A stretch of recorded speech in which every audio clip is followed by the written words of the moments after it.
माननीय सदस्यगण, शुद्धि के अद्यतन मत विभाजन का परिणाम इस प्रकार है।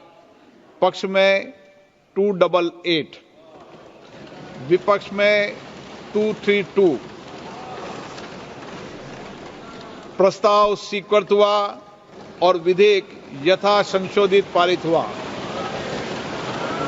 नमस्कार दोस्तों, आज हम एक ऐसे मुद्दे पर चर्चा करेंगे जिसने देश भर में बवाल मचा दिया है। वक्फ संशोधन विधेयक 2025। यह बिल सिर्फ अपने प्रावधानों की वजह से नहीं, बल्कि इसे पास करने के तरीके और समय को लेकर भी विवादों में है। आधी रात को बिना पूरी बहस के सरकार ने इस बिल को लोकसभा में पास करा लिया। आखिर इतनी जल्दबाजी क्यों? क्या सरकार के इरादे सही है? आइए तथ्यों और आंकड़ों के साथ इस पूरे घटनाक्रम को समझते हैं। आधी रात की संसदीय रणनीति।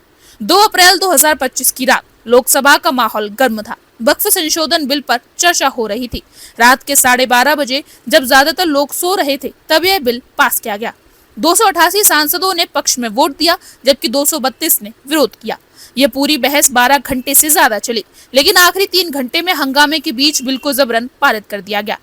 विपक्षी दलों ने इस पर तीखी प्रतिक्रिया दी। असदुद्दीन ओवैसी ने बिल की कॉपी फाड़कर विरोध जताया। कांग्रेस, टीएमसी और अन्य दलों ने आरोप लगाया कि बीजेपी सरकार ने विपक्ष को पूरी तरह से दबा दिया है और आधी रात में अंधेरे का फायदा उठाकर बिल पास करा दिया।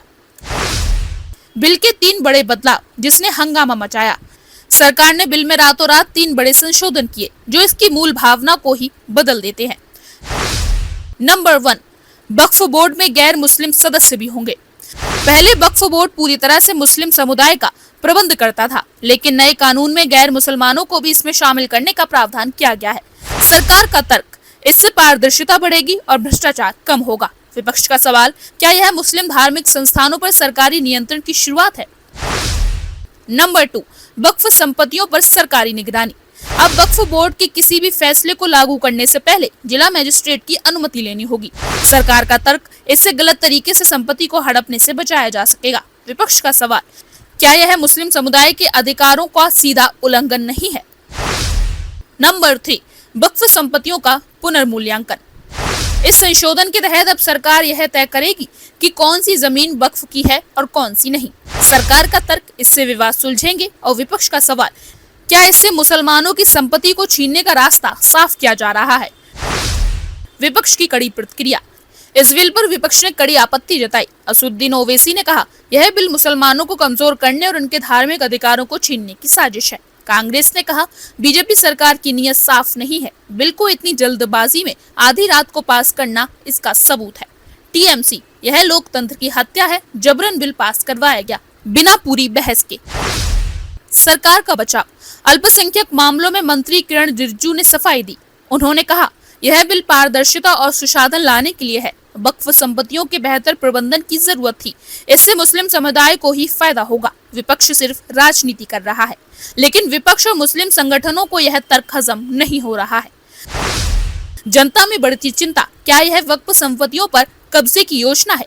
इस पूरे घटनाक्रम के बाद जनता में भी कई सवाल उठ रहे हैं। आधी रात को बिल पास करने की इतनी जल्दी क्यों थी? क्या सरकार मुस्लिम धार्मिक संस्थाओं पर सीधा नियंत्रण चाहती है? क्या यह मुस्लिम समुदाय की संपत्ति से वंचित करने की साजिश है? लोकतंत्र के लिए खतरा। दोस्तों, यह मामला सिर्फ एक कानून का नहीं, बल्कि हमारे लोकतंत्र और पारदर्शिता का भी सवाल है। यदि कोई कानून जनता से छिपाकर आधी रात को पास किया जाता है, तो उसकी मंशा पर सवाल उठेंगे। सरकार को चाहिए कि विपक्ष और मुस्लिम संगठनों से बातचीत करें, न कि लोकतांत्रिक प्रक्रिया को दरकिनार करें।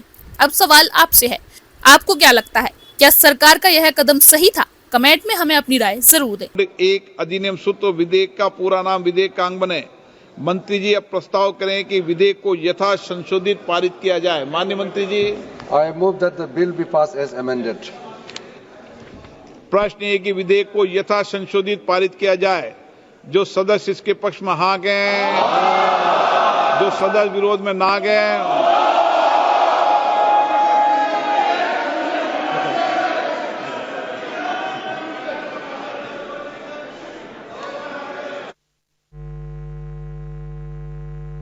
लो भी क्लियर है।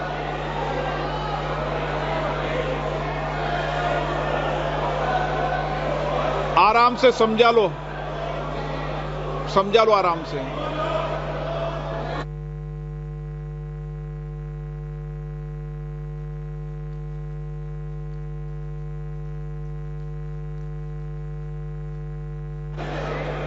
Honourable member please please.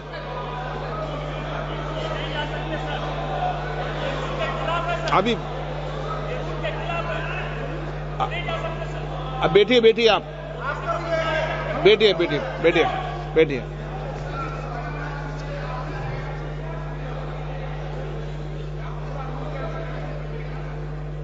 अब मतदान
माननीय सदस्य प्लीज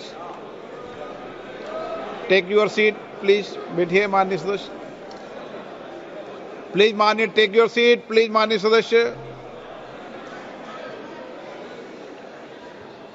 माननीय सदस्यगण, शुद्धि के अध्ययन मत विभाजन का परिणाम इस प्रकार है।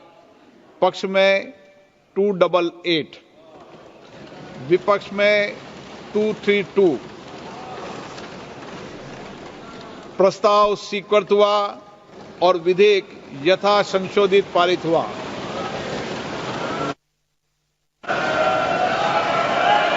लॉबी खोल दी है माननीय सदस्य, लॉबी खोल दी है, लॉबी क्लियर कर दी है। अब हम आइटम नंबर 13 सभा के निर्णय के लिए ले रहे हैं। प्रश्न ये कि विधेयक पर विचार किया जाए। जो सदस्य इसके पक्ष में हाँ कहें, जो सदस्य विरोध में ना कहें। मेरे विचार में निर्णय हाँ वालों के पक्ष में, हाँ वालों के पक्ष में विधेयक पर विचार करने हेतु प्रस्ताव को स्वीकृत किया गया। अब सभा विधेयक पर खंडवार विचार करेगी। प्रश्न ये कि खंड 2 विधेयक का अंग बने। जो सदस्य इसके पक्ष में हाँ गए, जो सदस्य विरोध में ना गए। मेरे विचार में निर्णय हाँ वालों के पक्ष में, हाँ वालों के पक्ष में खंड 2 विधेयक का अंग बना। माननीय मंत्री जी, संशोधन संख्या 2। माननीय मंत्री जी, I move the amendments. प्रश्न है कि माननीय मंत्री जी द्वारा प्रस्तुत संशोधन संख्या 2 को स्वीकृत किया जाए। जो सदस्य इसके पक्ष में हाँ गए, जो सदस्य विरोध में ना गए। मेरे विचार में निर्णय हाँ वालों के पक्ष में, हाँ वालों के पक्ष में हुआ, संशोधन स्वीकृत हुआ। प्रश्न है कि खंड 1 यथा संशोधित विधेयक का अंग बने। जो सदस्य इसके पक्ष में हाँ गए, जो सदस्य विरोध में ना गए। मेरे विचार में निर्णय हाँ वालों के पक्ष में, हाँ वालों के पक्ष में खंड 1 यथा संशोधित विधेयक का अंग बना। माननीय मंत्री जी, संशोधन संख्या 1। I move the amendment, sir. प्रश्न है कि माननीय मंत्री द्वारा प्रस्तुत संशोधन संख्या 1 को स्वीकृत किया जाए। जो सदस्य इसके पक्ष में हाँ गए, जो सदस्य विरोध में ना गए। मेरे विचार में निर्णय हाँ वालों के पक्ष में, हाँ वालों के पक्ष में संशोधन स्वीकृत हुआ। प्रश्न ये कि यथा संशोधित अधिनियम सूत्र विधेयक का अंग बने। जो सदस्य इसके पक्ष में हाँ गए, जो सदस्य विरोध में ना गए। मेरे विचार में निर्णय हाँ वालों के पक्ष में, हाँ वालों के पक्ष में यथा संशोधित अधिनियम सूत्र विधेयक का अंग बना। प्रश्न ये कि विधेयक का पूरा नाम विधेयक का अंग बने। जो सदस्य इसके पक्ष में हाँ गए, जो सदस्य विरोध में ना गए। मेरे विचार में निर्णय हाँ वालों के पक्ष में, हाँ वालों के पक्ष में विधेयक का पूरा नाम विधेयक का अंग बना। मंत्री जी अब प्रस्ताव करें कि विधेयक को यथा संशोधित पारित किया जाए। Sir, I move that the bill be passed as amended. प्रश्न ये कि विधेयक को यथा संशोधित पारित किया जाए। जो सदस्य इसके पक्ष में हाँ कहें, जो सदस्य विरोध में ना कहें। मेरे विचार में निर्णय हाँ वालों के पक्ष में, हाँ वालों के पक्ष में प्रस्ताव स्वीकृत हुआ। और आप हमसे जुड़े रहने के लिए सब्सक्राइब करें YouTube पर, फॉलो करें Twitter पर और लाइक करें Facebook पर। और ज्यादा जानकारी के लिए आपको टाइप करना होगा सिर्फ न्यूज नशा।